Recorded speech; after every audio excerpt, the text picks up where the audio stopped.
Well, good morning, y'all. Today we are closing out our series that we've been in, What is the Least I Can Do and Still Get into Heaven, as we've been exploring what is the minimum threshold for us at the end of the day to be able to know beyond a shadow of a doubt that we're going to end up in the right place. And so today, as our last topic, we're going to explore this idea of what is the least amount of time I can spend on my relationship with God and still get into heaven. Because the truth is, if we're honest with ourselves and honest with other people, we'd probably all say, you know what? I ain't got time for all this God stuff, right? I got too much going on in my life. If we're to look back at how it all started. It started with God reaching down and with his own hands forming the first man from the dust. And the Bible makes a point of saying that while that man was formed and created by God, that man was not yet alive. It wasn't until God himself breathed into that man the breath of life that we became fully alive. And in that moment, all of human life was suddenly set apart from the rest of creation because we weren't just alive physically. We were created as spiritual beings with the breath of God that flows through our lungs. Created to be connected to our Creator. And yet, somewhere down the line, it feels like we just lost it. We lost our spirituality. We lost that connection with God, and now it's just easier to go through the motions of life and do the daily grind completely checked out than it is to do anything remotely spiritual.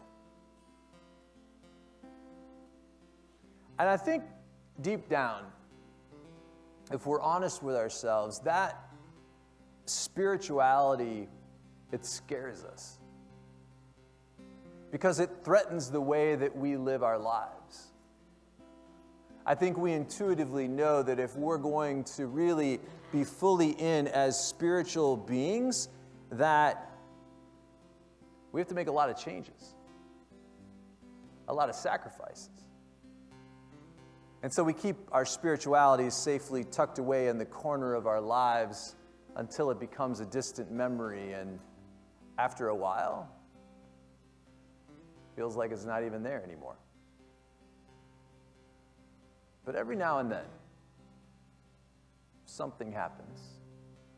We see something. There is something that occurs, and there is this tugging at my heart that is this gentle reminder that there really is something more. It's a simple nudge that tells me that I am part of something that goes way beyond the realms of this world. And in those moments, it's like my soul almost seems to wake up from its slumber and remember, oh yeah, this is who I really am. I was created for something way more than just this.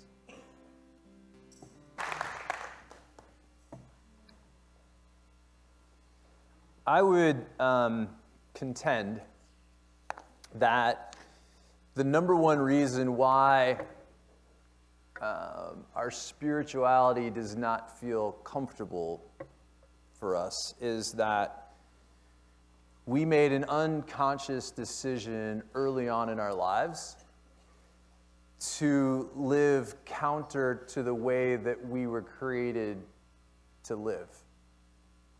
That every day that we wake up, we fill our lives with something other than the stuff of God.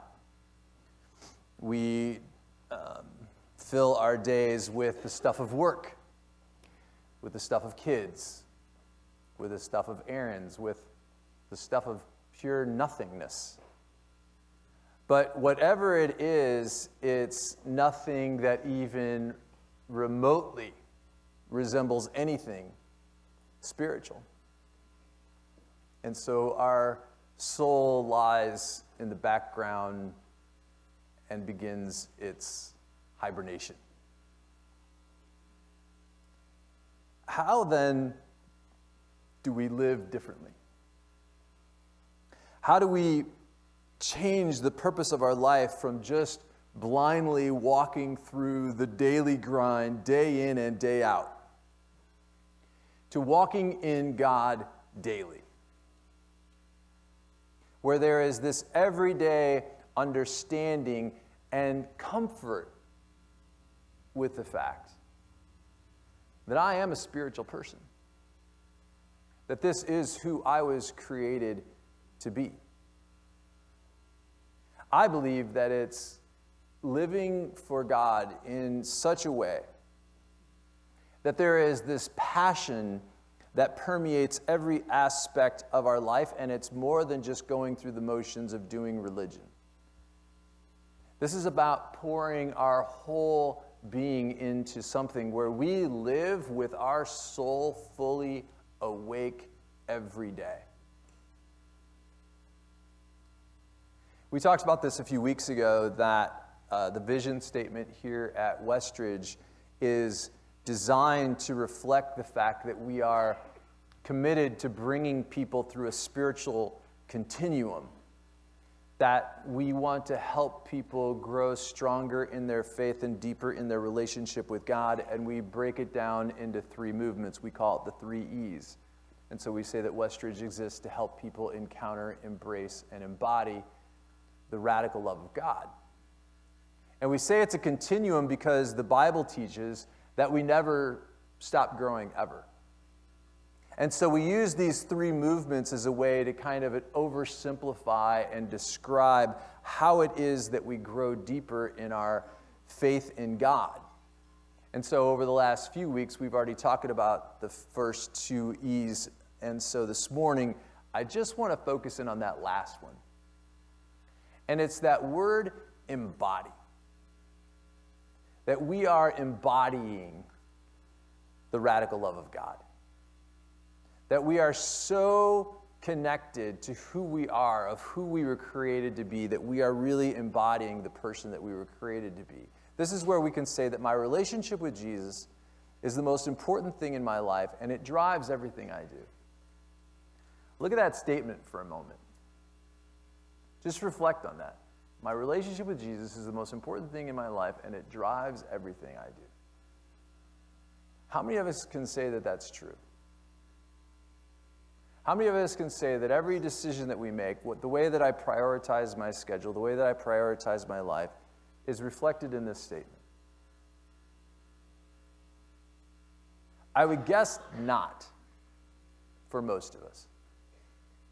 And because, to be honest, this is the toughest place to get to in our relationship with God, because to get here requires a significant amount of sacrifice and life change and tenacity. I mean, just listen to the words of Jesus in the Gospel of Luke chapter 9. He says, "Whoever wants to be my disciple," in other words, whoever wants to follow me in a real way, must deny themselves, take up their cross daily, and follow me. You just listen to the words of that verse, and there's nothing that makes you go, oh yeah, I want to take up my cross daily. Right? That doesn't sound like very much fun. But again, what he's saying is it's about pouring our whole being into following Jesus. It's here that we begin to really not just do, but to love the spiritual disciplines. Things like Bible study and prayer and solitude. Not because we have to or because we feel guilty if we don't, but there's this turning point that happens where we begin to want to do that. We begin to see the positive change in our life as a result of doing that, and now we want to take that on fully. And this is also where we move from living a normal life, where it's all about me and living a self-absorbed life, to now denying ourselves, as Jesus describes it, where we're living a life that is all about contribution, giving back, living sacrificially, because we can't say thank you enough for what God has done for us. It's at this point we begin to strategically ask the question, how can I use my money, my gifts, my time, my personality to make a difference in this world? How can I use all of that to live more fully the way that I was created to live? And when we begin to live like that, this is where people begin to look at us funny, because we're living counter to the culture that we exist in today. This is where we begin to fully embody the radical love of God. And so while it all sounds great, right? It all sounds like a great life to be able to live like this in what I would call the God zone. There's just one big obstacle to being able to pull it off. It's a lot of work. And most of us aren't willing to do the work that it takes to get that done, to get to the place in our life where we can live like that. There is this misnomer that because the Bible says that we're saved by grace and not by works, that there's no work involved in our relationship with God. And we should just sit back and wait for miracles to happen. But as we talked about a few weeks ago, what that is saying is not that, or what it is saying that you can't, while you can't work hard enough and you can't be good enough to save yourself, only God can save you. While all that is true, it is also true that seeking God earnestly, repenting of our past, implementing radical changes in our lives, and now living differently and living every day in Jesus, it is a lot of work. And it requires us to add to and make adjustments to our very, very full calendars so that we can make sure that we have the capacity for a portion of our lives, for all of our lives, to be lived in God. Because the truth is, the God stuff is the first to go. Like when we have a full calendar, we have a full day, it's Bible study, it's prayer, it's small group, it's church or whatever, it's the first to go. It's not the last. We're not fighting to make sure that we're trying to get that in, trying to make that happen. It's a pretty easy cut for most of us. And I think it's probably because it's not really the funnest part of our lives. I mean, it's not called spiritual disciplines for no good reason, right? I mean, even the word discipline, the definition of discipline is, it implies the training that induces pain and stress in one's own life in order to grow into greater level of endurance and strength. How's that for fun? I mean, reading our Bibles and giving our money and prayer and small groups and serving and going to church, it may not be painful, but it sure does feel like a lot of work. It takes a lot of effort. It takes a lot of my time. And so maybe without even realizing it, we are pushing God further and further from our lives because truly it's just easier that way. It's the one thing that I can cut in my life to create more capacity to do all the other junk that I want to cram into my calendar. I would equate it to a little bit like when I started working out a few years ago. Working out was very foreign to me, and other than playing basketball 3 to 4 times a week until I blew out my ankle when I got old, and running, and I use that term loosely.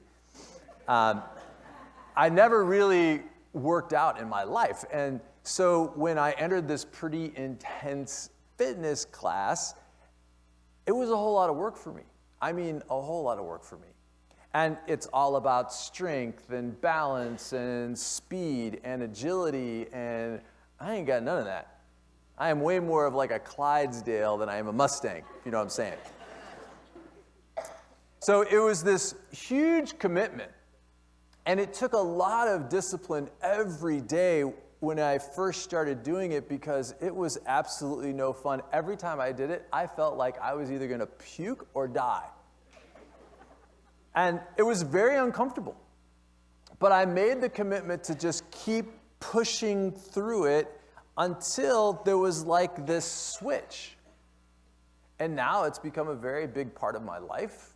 And I can't imagine my life without doing it. And now I have to be honest with you, I adjust my schedule, I adjust meetings, I adjust people around my workout. And that's like a priority on my calendar. And as long as I'm working out, I'm staying in shape. But what happens when I stop working out, right? This physique that you see here, this is not natural. It's a lot of freaking work. That's right.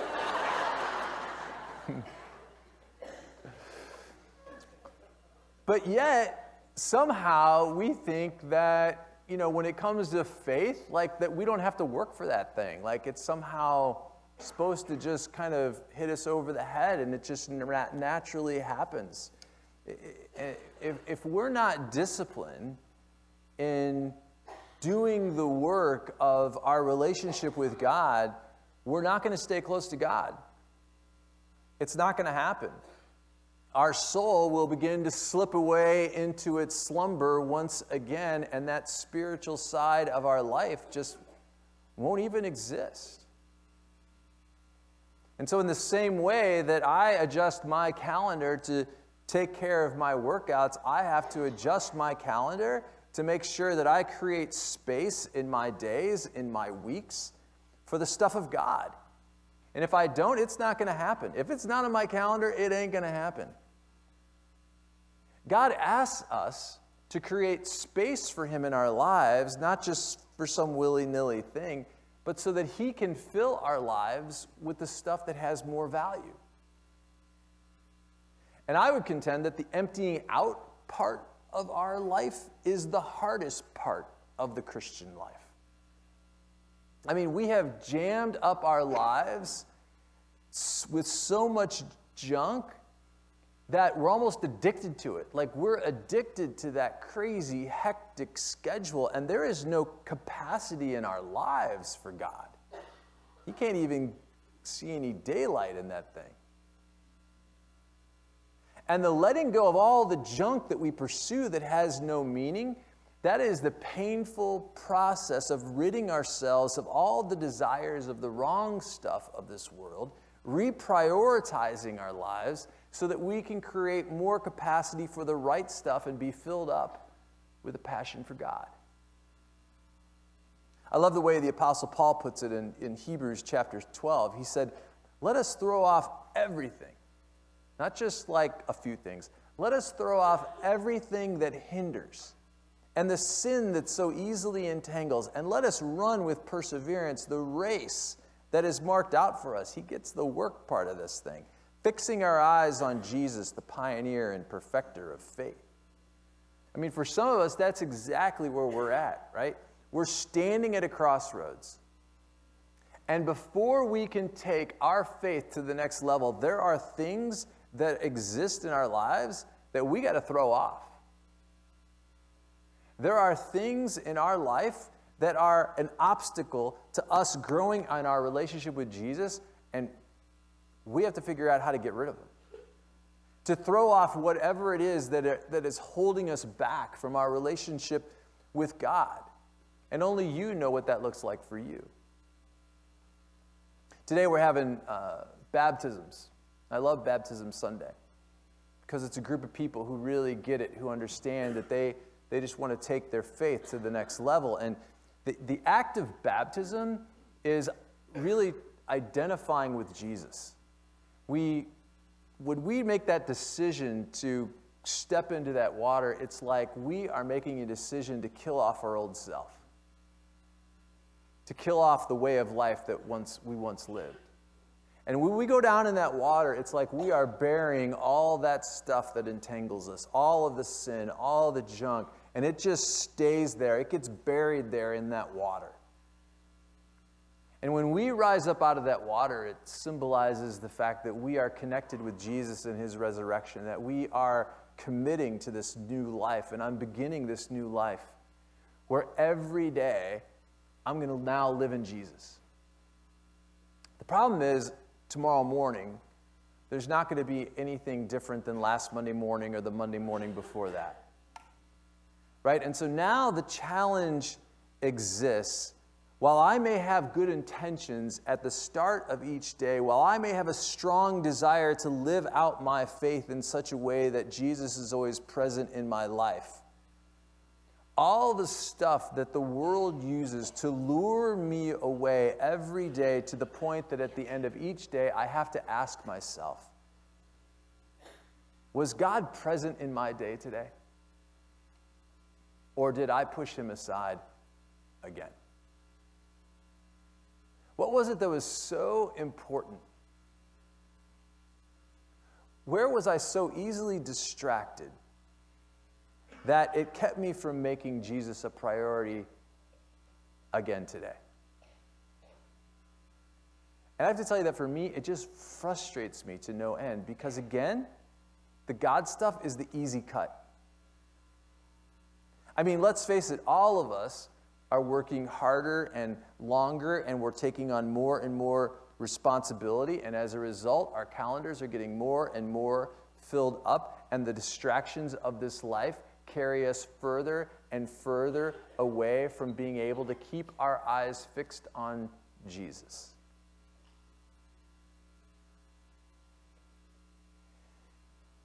Most of the time, there is no wow factor in our relationship with God. No big wave of emotion that causes us to suddenly grow spiritually. There's no magical formula. No big mystery that is revealed. It's just plain old walking every day in Jesus.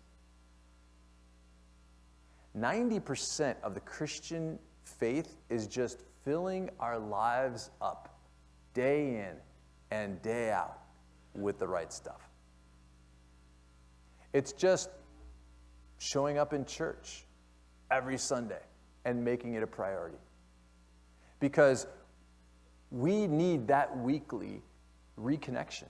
We have to have it.